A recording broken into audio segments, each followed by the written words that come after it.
तो हेलो नमस्कार दोस्तों, बीए फर्स्ट ईयर वालों के लिए हम जनरल इंग्लिश का वापस से चैप्टर लेकर आ गए हैं। तो आज हम दूसरा चैप्टर देखने वाले हैं। बेसिकली हम केवल हिंदी समरी और कुछ इसके छोटे छोटे क्वेश्चंस करने वाले हैं, क्योंकि जो है अपने को ज़्यादा इंग्लिश के अंदर ज़्यादा डीप में पढ़ने की कोई ज़रूरत नहीं है। हमको जो बुक है उस बुक में से ज़्यादातर हम समरी और अगर एक दो क्वेश्चंस देख लेंगे तो हमारे जो है क्वेश्चंस गलत नहीं होंगे। बाकी तो वो ग्रामर वगैरह और उस प्रकार की जो है बाकी रहने वाली है। और जो है 10 चैप्टर आपके इसके बुक में से आते हैं, ठीक है। तो बुक में हम आपको केवल समरी दिखा देते हैं हिंदी में, ताकि आपको कहानी के बारे में अंदाज़ा हो जाए कि वास्तव में जो पाठ है वो किस बारे में है। तो हिंदी समरी और कुछ प्रश्न उत्तर आपके लिए लेकर आया हूँ, ठीक है। तो चलिए शुरुआत करते हैं, यानी कि इससे आपको आइडिया हो जाएगा कि ये पाठ किस बारे में है। तो देखिए आज का जो सेकंड पार्ट हम स्टार्ट कर रहे हैं वो है जो है कैन वी स्टॉप अर्थक्वेक्स, यानी कि क्या हम भूकंप को रोक सकते हैं। और ये जो पार्ट लिया गया फ्रॉम वर्ल्ड ऑफ वंडर, ठीक है, वर्ल्ड ऑफ वंडर से लिया गया। इसका प्रश्न बन सकता है कि कैन वी स्टॉप अर्थक्वेक्स से यूनिट जो है वो पार्ट है वो कहाँ से लिया गया है। तो वर्ल्ड ऑफ वंडर आपके ऑप्शंस में उसका ये वर्ल्ड ऑफ वंडर वाला दिख सकता है, क्योंकि इंग्लिश जनरल इंग्लिश और हिंदी का पेपर कई कई विश्वविद्यालयों में तो MSQ या MCQ आता है, यानी कि जो है 4 ऑप्शन वाला आता है, कहीं कहीं आपको लिखना पड़ता है, ठीक है। तो हम जो ये सिलेबस देख रहे हैं, जो वीडियो हम देख रहे हैं वो MCQ बेस्ड होने वाला है, ठीक है, ताकि जो भी ऑप्शंस वाले सवाल है वो आप इससे हल कर सकते हो। तो देखिए हिंदी समरी हम इस पार्ट के बारे में देख लेते हैं। तो जो ये पार्ट है अर्थक्वेक्स यानी भूकंप के बारे में है। तो इस पार्ट में जो लेखक है वो भूकंप के जो कारण क्या रहते हैं, क्या परिणाम होते हैं, भूकंप क्यों आता है, वो सारी चीज़ें बात करता है। और ये पार्ट इसी के इर्द गिर्द बेस्ड है, ठीक है, यानी इसी के ऊपर आधारित है, भूकंप के पर।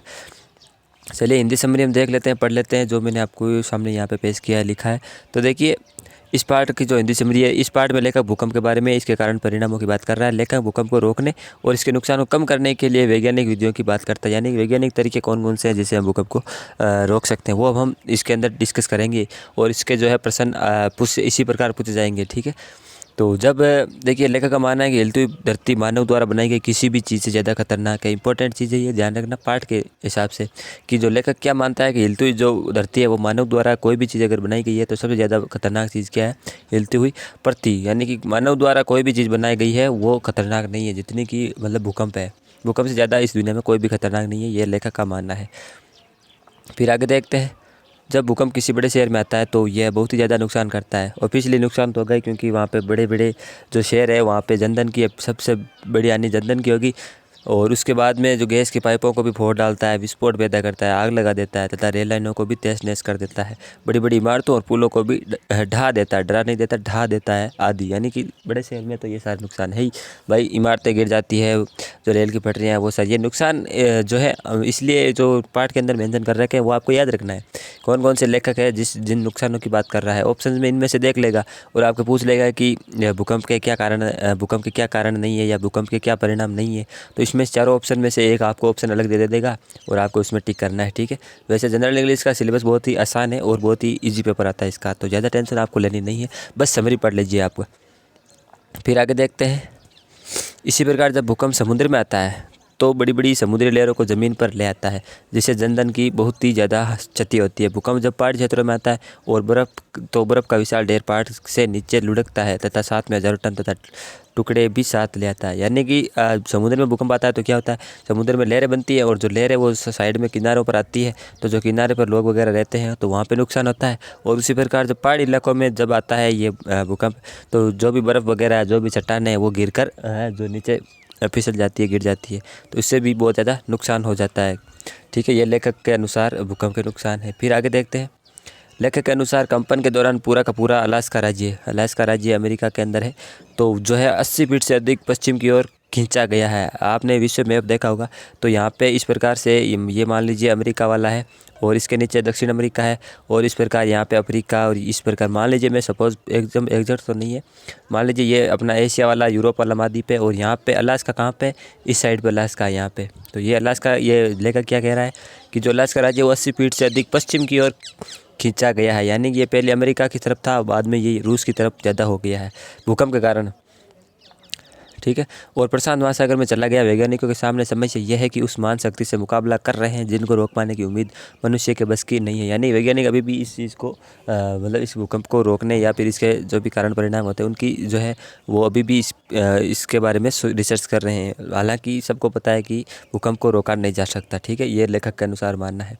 फिर देखिए, पृथ्वी के शुरुआती इतिहास में जब ये ठंडी हो रही थी तो ये लेखक बता रहा है कि भूकंप वास्तव में आते क्यों हैं। तो सबसे जो लेखक शुरुआत से बात करता है कि इतिहास में जब ये धरती ठंडी हो रही थी तो भूगर्भ की चट्टानों ने बड़े बड़े लोगों का निर्माण किया। लोगों का मतलब लोगों का नहीं है, यहाँ पे मिसपेट हो गया। बड़े बड़े जो है गोलों का निर्माण किया है जो नीचे की मुलायम चट्टानों पर तैरने लगे और धीरे धीरे द्वीप एक दूसरे से दूर चले गए और महाद्वीपों का निर्माण हो गया। यानी कि ठंडी होती है तो भूगर्भ के जो चट्टान है वो बड़े बड़े गोले बन जाते हैं। वो चट्टानें ऊपर आने लग गई धरती के अंदर से। मान लीजिए आपको मैं बता देता हूँ, ये एक धरती है। ये धरती थी जब मान लीजिए ये ठंडी हो रही थी तो यहाँ पे सबसे ज़्यादा आपको पता 70% पानी था उस समय भी, अभी भी पानी है 70%। तो उस समय क्या, जब भूकंप आती तो आपने सुना होगा कि जो भारत है वो पहले यहाँ पे अफ्रीका का हिस्सा था। तो जैसे ये भूकंप वाली क्रियाओं के कारण ही ये भारत लुढ़कता एशिया के चिपक गया था। इसी प्रकार तो ये प्लेटें जो गति करती हुई जो है अलग अलग महाद्वीपों से जुड़ गई, ठीक है। ये इसी प्रकार महाद्वीप का कहना है, मतलब लेखक का कहना है, सॉरी।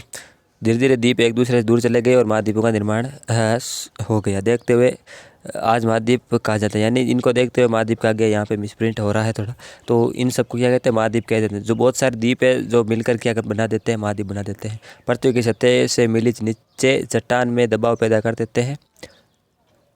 पृथ्वी की सतह से मिलो नीचे, मिलो यानी बहुत ज़्यादा दूरी के नीचे चट्टान में दबाव पैदा कर देते हैं। जब कभी भी ये दबाव टूटता है तो भूमिगत हलचल होती है और इसे भूकंप के रूप में बन जाता है। यानी दबाव के कारण क्या होता है, भूकंप बनता है। जब पृथ्वी की जो नीचे की संरचना होती है वहाँ पे बहुत ज़्यादा दबाव होता है तो प्लेटें हैं जो आपस में टकराती है और ऊपर कंपन होता है, मतलब लहरों के रूप में आता है। इसी प्रकार भूकंप आता है पूरे धरती के ऊपर, ठीक है। भूकंप के रूप में इसको जाना जाता है। कैलिफोर्निया दुनिया के सर्वाधिक भूकंप संभावित क्षेत्रों में, यानी कि दुनिया में सबसे ज़्यादा भूकंप कहाँ था, कैलिफोर्निया में, जिसे सैन एंड्रियास फॉल्ट के रूप में जाना जाता है। इंपॉर्टेंट है, नाम ये ध्यान रखना, सैन एंड्रियास फॉल्ट के रूप में जाना जाता है। इसलिए यह भूकंप आने की, यहाँ भूकंप आने की प्रबल संभावना है। सबसे ज़्यादा भूकंप कहाँ थे, अगर आपसे प्रश्न पूछ ले तो सैन एंड्रियास फॉल्ट के रूप में। सैन एंड्रियास फॉल्ट जो है कैलिफोर्निया, वहाँ पर सबसे ज़्यादा भूकंप आते हैं दुनिया में। वैज्ञानिकों ने सैन एंड्रियास जो फॉल्ट है वहाँ पर एक हिस्से में 2 केंद्र स्थापित किए जो एक दूसरे से 4 मील की दूरी पर है। 4 मील मतलब 2 केंद्र है, 4 मील की दूरी पर। एक यहाँ पे ये बना दिया, एक यहाँ पे ये बना दिया, और दोनों पर लेज़र किरण है जो स्थापित कर दी। जैसे मान लीजिए मैं आपको बता देता हूँ, ये यहाँ पे एक लेज़र लाइट यहाँ पे लगा दी, इसका किरण, इसका जो प्रकाश यहाँ पे लगा दिया, और एक लाइट मान लीजिए यहाँ पे लगा दी, जो इसकी लेज़र लाइट है वो यहाँ पे लगा दी। अब मान लीजिए भूकंप थोड़ी सी भी अगर गति होगी, थोड़ा सा भी हल्का सा भी कंपन होगा तो ये जो लेज़र लाइट है वो हिल जाएगी और जो है जो ध्वनि है, चेतावनी है, अलार्म है, वो बज जाएगा। तो ये एक तरीका है भूकंप को मतलब पता करने का कि भूकंप आने वाला है या नहीं, ये वैज्ञानिकों के अनुसार है, ठीक है। ये इसका मतलब है, ध्वनि बज जाएगी। पृथ्वी पर कई बार भूकंप सूर्य और चंद्रमा के सामूहिक गुरुत्वाकर्षण के कारण आता है। यानी जब ये पृथ्वी और सूर्य और चंद्रमा मान लीजिए पास पास में आते हैं तो इनका जो गुरुत्वाकर्षण का दबाव है वो पृथ्वी पर पड़ता है, और चट्टानें जो है इन कारणों जो पृथ्वी की चट्टानों पर अधिक दबाव पड़ता है, जिससे भूकंप की संभावना बढ़ जाती है। जो ज्वार भाटा है वो इसी प्रक्रिया से आता है। चंद्रमा के और सूर्य के संयुक्त रूप से गुरुत्वाकर्षण के प्रभाव कारण ही ज्वार भाटा पृथ्वी पर आते हैं, ठीक है। पृथ्वी का अपने दौरे पर नहीं, अपनी धुरी पर घूमते हुए लड़खड़ाना चैंडलर वोबल कहलाता है। इंपॉर्टेंट है, ये भी ध्यान रखना। पृथ्वी जो अपनी दूरी पर घूमती है मतलब हिलती है तो उसको चैंडलर वोबल कहते हैं। इंग्लिश का शब्द है, ये ध्यान रखना, इसका प्रश्न पूछा जाता है। जैसे देखिए अगला ही प्रश्न पूछ लिया कि चैंडलर वोबल क्या है, what is known as Chandler wobble.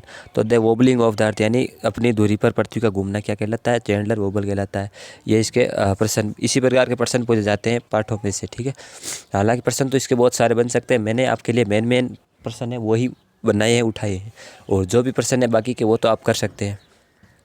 In which country of Asia does the author say that earthquakes are most likely to happen. सबसे ज़्यादा दुनिया में जो है लेखक के अनुसार बात कर रहा है कि जो भूकंप कहाँ आते हैं, तो जापान। इसका उत्तर इसके अंदर नहीं है पाठ के अंदर, मगर जो असली जो फैक्ट वगैरह होते हैं जहाँ से जीके वगैरह बुक से वहाँ पे जापान दे रखा है, ठीक है। तो यहाँ पे इसका उत्तर आप जापान ही मानना, जापान में सबसे ज़्यादा आते हैं। और ये जो प्रश्न है वो पिछले एग्जाम में पूछा हुआ है और उसमें भी जापान इसका उत्तर बताया गया है, ठीक है। तो इसलिए इसका उत्तर जापान है। वैसे तो पाठ के हिसाब से कैलिफोर्निया इसका सबसे ज़्यादा आंसर है, ठीक है। कैलिफोर्निया में सबसे ज़्यादा आंसर मतलब भूकंप आते हैं। फिर देखिए अर्थक्वेक्स ऑक्यूर्स, यानी अर्थक्वेक्स जो है वो किस प्रकार बनते हैं। तो when stresses below the surface of earth breaks, यानी कि जो पृथ्वी के नीचे के जो दबाव है, चट्टानों में दबाव बन जाते हैं और जो चट्टानें टूटने लग जाती है, उसके अंदर थोड़ी सी हलचल होती है तो अर्थक्वेक बनता है, भूकंप बनता है। फिर वाट स्ट्राइक विथ आउट वार्निंग, भाई जो बिना किसी वार्निंग के कौन क्या आता है, तो बिना किसी वार्निंग के तो भूकंप आता है। और इसका भी एक तरीका ये है, जो लेज़र बीम वाला मैंने आपको उदाहरण बताया, उस प्रकार की चीज़ें करने से इसका जो है हमें चेतावनी मिल जाती है। अभी तक तो जो भूकंप है वो बिना चेतावनी के आता है। तो ये था सेकंड पार्ट अपना, और उम्मीद है आपको समझ में आया होगा। 10 मिनट थोड़ा ज़्यादा हो गई है, फिर भी आप कोशिश करना कि जो है एक बार समरी पढ़ लेना सभी पार्टों की, ठीक है, तो आपके नंबर अच्छे आएंगे। उम्मीद है मिलते हैं फिर किसी अगले वीडियो में। जय हिंद, जय भारत।